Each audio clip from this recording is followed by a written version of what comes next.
Hey guys, Uncle Ray. Welcome to another episode of the Crypto Bellwether. I don't always tell you what you want to hear, but I tell you what you need to hear to make an informed decision. Now, I see people debate this all the time, and I get asked this a lot in my comment section and have been for months and months. And the question is Ripple XRP centralized or decentralized? Well, we're going to put that to rest. Now, I'm going to tell you one way that you can measure to figure this out. Now, in my opinion, you can't debate whether something's decentralized or centralized without measuring it the way I'm going to tell you. But you can debate how much something is decentralized.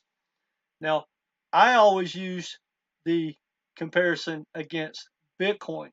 That makes it pretty simple to understand. And we'll kind of touch on that during this video. But before we dive into it, I just want to make a few suggestions and kind of rant for a minute because, guys, there is so much misinformation in the crypto community, especially when it comes to XRP. And in 2023, guys, I'm going to ask and answer the hard questions because, guys, this is real money. I'm a real investor, and I hope you are too. And if you're not, you need to do your research and become one. Because, in my opinion, and the reason I started this channel is I believe in the next 2, 3, 4, 5 years, maybe 10 years, the average person has the best opportunity to change their financial future through Bitcoin, crypto, digital assets, the metaverse, and everything that's coming down the pipe. So the more information you get and the better choices, the better off you're going to be down the road. Now, this is not financial advice, but remember, guys, if the majority were rich, the majority would be right. So learn to think for yourself and do your own research because, guys, being that I have my own channel, I know for a fact that I could explode my channel if I just told people what they want to hear. And you see that across all crypto, especially when someone, an influencer, for instance, has a token in their name. Well, dig through that channel and try to find something negative about that token. And I'm not just necessarily talking about XRP, I'm talking about anything to do with crypto. Well, I'm going to tell you the good, the bad, or ugly because I want to build a community that we can rely on each other for good, solid information and we can have constructive debates because, the more you know, the good, the bad, and the ugly, the more you know how to build your portfolio or how much you should stack your bag or when to sell or whatever. But when you get hyped up BS information, well, good luck. Now, that being said, guys, if you don't get your intelligence insulted every day when you watch a handful of videos, guys, something's wrong because if the more you know, the more you're going to be insulted. And it's kind of funny because sometimes when I get my intelligence insulted, I'll leave a comment to some of these, people, and they always come back the same way. And I find it hilarious that they go, "Oh, you haven't went down the rabbit hole. You haven't done your research. You only read headlines." Well, guys, the reason I know they're full of it is because I went way deeper than they ever thought about. So anyway, I promise you I might not always be right, but I'll be right here and we'll figure it out. Anyway, let's get into it.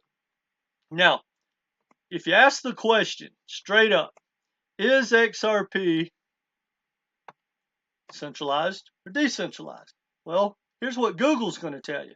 Now, bear with me because I 100% disagree, kinda, but agree on the other hand. Hear me out. It says XRP operates on its decentralized open source blockchain known as XRP Ledger. The XRPL and transactions are facilitated by Ripple Transaction Protocol RTXP. Unlike most cryptocurrencies, XRP is pre-mined with a maximum token supply of 100 billion. So a lot of people would say, hey, see, XRP is decentralized. Hold on. Now, let's think about Bitcoin. If anyone, doesn't matter who they are, any corporation, any government, went out of business, attacked it, whatever, Bitcoin's still going to be there. And if you bought your Bitcoin and put it in cold storage, nothing and no one can get that from you. Even they can throw you in jail. They can ban you from using it. But if you have your Bitcoin in cold storage, unless they waterboard you and you give it up, they can't get your Bitcoin, guys. You can just transfer it out to someone else and move on down the road. Now, you may go to jail for it, and they can do all kinds of stuff like that, just like in China and Russia. But that's about as decentralized as you're going to get. So don't listen to anyone that tells you all the crazy stuff about Bitcoin being a junk token and all that. Now, that leads me to another point before I finish up on this decentralization. You know, when in the past, I just didn't understand when someone said to me in the comments and tried to have a debate when they're like, you know, XYZ token is a lot better than, say, Ethereum. Well, I didn't realize we were talking about technology-wise. I thought we were talking about a better investment. I don't care about that because, yes, sometime the best technology will win. But, guys, good enough technology with the right resources and part of the good old boy club, and the U.S. government backs them, and Wall Street, and the central banks, that's the technology that's going to win. So if I tell someone that Ethereum is the best layer one, which it's not even close, well, it's during the metrics of not it has the best technology, it has the best ecosystem, it has the best technology that is in that ecosystem. It has Wall Street money behind them. It has the U.S. government behind them. Hopefully.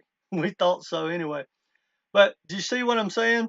Because, guys, the best technology doesn't always win. There's a lot, and I mean a lot of layer ones out there that has 10 times better the tech than Ethereum, but they have zero adoption. No one's using it, and Wall Street could care less about it. So let's think about that. Now, here's the confusion about decentralization and centralized. And this is the one measurement that you have to use. Ask yourself this. Yes, the XRP ledger is 100% about as decentralized as it gets. Now, ask yourself this. Who controls it? Who has an input? Well, let's talk about Ripple. Ripple created it, but here's the deal. And we're going to talk twofold. If Ripple went out of business, what do you think would happen to the XRP token price-wise? Because we don't care that it survived. We care about our money and our pump that we want to happen, not financial advice. But if you heard an announcement tomorrow that Ripple is closing down, Brad's retiring, David's retiring, what do you think the future of XRP looks like? It might survive because the XRP ledger is good, but the banks and the cross-border payments, that's dead in the water. No one's pushing ODL. No one's working inside the banks with the other 5 projects that RippleNet uses to get their foot in the door before they roll them into the ODL. Someone might pick up the slack and try to create, ODL and do what Ripple does. But for the most part, guys, it's going to crash, probably go to 2 cents and sit there. Most developers would jump ship, go somewhere else, whether it's Ethereum, Cosmos, or XLM. So, guys, it's highly centralized when you look at, is there an entity that has a controlling say in the future of that project? Who cares? Everyone is going to come and go and die off with Bitcoin. Nothing's going to change. But I promise you, if Ripple goes out of business, we're not getting that new high, and you're damn sure not getting that 10,000, 50,000, 500,000 hyped up lie that you've been sold, because it is highly centralized. So the tech is decentralized, but what can happen to the tech makes it very centralized. For instance, Ethereum. Ethereum has MetaMask, Consensus, JP Morgan. It can be shut down, and we've seen it happen by the U.S. government. U.S. government can't shut down Bitcoin. It can shut down Ripple. Now, not to get off on a tangent, now, I just want to make myself clear. I own XRP. I love Ripple. I think that the risk-reward trade that's with the XRP token is phenomenal, and everyone should at least grab a little bit. Again, not financial advice. But that being said, guys, the risk is great. If the U.S. government wants to put XRP out of business, I'm just going to tell you this. I don't want to get off on a tangent. Go do your research of who they've already put out of business, because they could rule that it's a security and that Ripple has to pay back every single one of the XRP holders. And guess what they would do?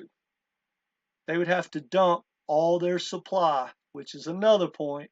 They have half the supply that they can dump $1 billion of tokens a month before they went out of business. Is it centralized? Decentralized? Hopefully you understand there's two different things. There's the technology being decentralized, but as far as an entity, as a ecosystem, as the future of it, as us wanting to be involved and make a profit, or as an investment, is highly centralized. Now, the SEC, just so you know, guys, and then I'll get off that tangent. I didn't mean to get on it. They could rule that they have to pay us back, and they would shut down Ripple. It couldn't afford to do that. Now, they could do that, file bankruptcy or whatever, go down the road, start over, do the exact same thing with a different token and a different company. But anyway, guys, hopefully that clarified everything for you. Now, if you don't believe me, I want you to read something. And I have another video that's really positive, that is about Harvard writing another paper that included Ripple XRP. It's really bullish. This is their third paper, as far as I know, of Harvard writing and teaching about XRP and Ripple and a few other tokens, which that's what my video is all about. So I'll leave a link down below for that video, but you should subscribe so you don't miss any of these great videos, because I'm going to hit hard this year, guys, and I'm going to ask the hard questions. And if you don't believe me, take my questions and go to whoever you listen to and make them give you an answer. Don't let them weasel out of it or give you some BS. I highly recommend that. But here's the deal. Is it centralized or decentralized? Well, in that Harvard paper, again, don't listen to me, listen to Harvard. Harvard talks about all the advantages, and we all know what those are, and there's a lot of them. But in the shortcomings, which is the disadvantage, here's the last thing they said, and they're only talking about XRP. It says government sanctions and intervention can disrupt the complete process chain. For example, XRP is still being investigated by the SEC. So guys, if it was decentralized, if the SEC sued Bitcoin, which it can't, that's like shutting down the internet, and you go, hey, who do we sue? Somebody's going to pay a fine.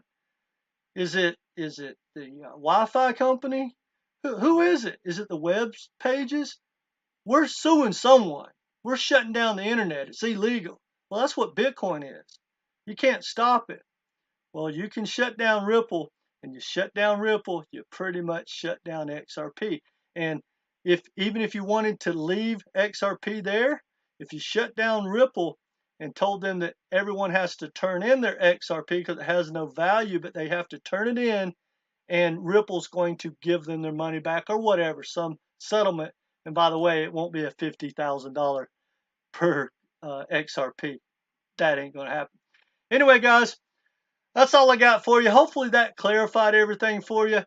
And I'm serious. Watch my next video, which I'm creating after this one, that talks about Harvard, because I think that's really positive information. I'm not trying to ever be negative. It comes across that way when everyone gets their little panties in a wad in the community and they leave these, crazy comments. But another way to look at things, guys, when you talk about what's a better investment, there's a difference in talking about a $500 bag, $1,000 bag. And that's how I really think about something. I could love, say, Dogecoin or Shiba or XRP. It doesn't really matter. And I think great investment, whatever. But I'm only talking about pocket change, $1,000, $2,500. So the risk reward might be great, but I'm not going to put any real life-changing money in it. I'm not going to put money that I could have bought, $50,000 worth of Tesla or something. I'm not going to put any real money in that. So when you debate which project is a better investment, add a couple of zeros to your thought process. Yeah, you can debate Dogecoin or Shiba, for instance, is the best investment ever. Well, I'm not even going to debate the fact that maybe you should throw some pocket change, 1%, 2% of your portfolio into it. Not going to debate that. Actually, probably be a good strategy, not financial advice. But if you told me that you make $100,000 a year and you have your kids' college funds and you have, say, $50,000 saved up and you wanted to put it all in crypto, should you put it in Bitcoin, XRP, Ethereum, or Dogecoin or Shiba? I tell you, out of your mind, it's only two choices there. It's Ethereum or Bitcoin, because that's real money to that person. If they say, well, I still want to buy a little bit of the others, okay, buy 1,000, 2,000 or something. You're good. But that's the difference, guys. That's why today you saw one wallet buy $4 billion worth of Bitcoin. Why? It's decentralized. The government can't come take it. They can't put sanctions on it. They can't do anything. It's decentralized. So guys, follow the big money. And remember, if the majority were right, the majority would be rich. Anyway, guys, that's all I got. Please subscribe, hit that notification so you don't miss anything. And let me know your thoughts in the comment section. Did I clarify? Do you agree? Is Ripple XRP centralized or decentralized? Does it make sense how I explained it? Let me know. And then hit that like button and come back and be part of this community. That's all I got for you guys. Take care.